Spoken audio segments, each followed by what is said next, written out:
حضرت ارقم رضی اللہ تعالیٰ عنہ فرماتے ہیں کہ ایک مرتبہ حضرت ابوبکر صدیق رضی اللہ تعالیٰ عنہ نے پینے کے لیے پانی مانگا تو آپ کی خدمت میں برتن لایا گیا جس میں پانی کے ساتھ شہد بھی ملا ہوا تھا۔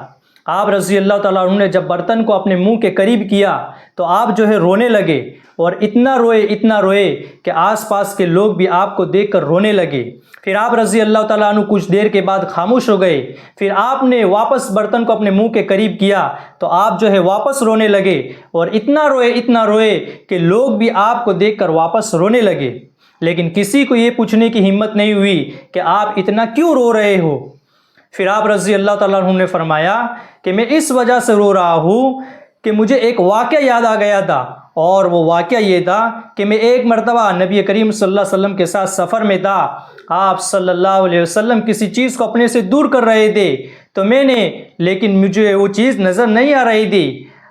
صلی اللہ علیہ وسلم سے پوچھا کہ آپ اپنے سے کون سی چیز دور کر رہے تھے؟ تو آپ صلی اللہ علیہ وسلم نے فرمایا کہ دنیا میری طرف بڑھ رہی تھی۔ میں نے دنیا سے کہا کہ تم مجھ سے دور ہو جا، تو دنیا نے کہا اللہ کی قسم مجھے پہلے سے پتا تھا کہ آپ مجھے نہیں لوں گے، لیکن ایک بات یاد رکھنا، آپ کے بعد جتنے بھی لوگ آئیں گے وہ لوگ میرے ہاتھ سے نہیں چھوٹ سکیں گے۔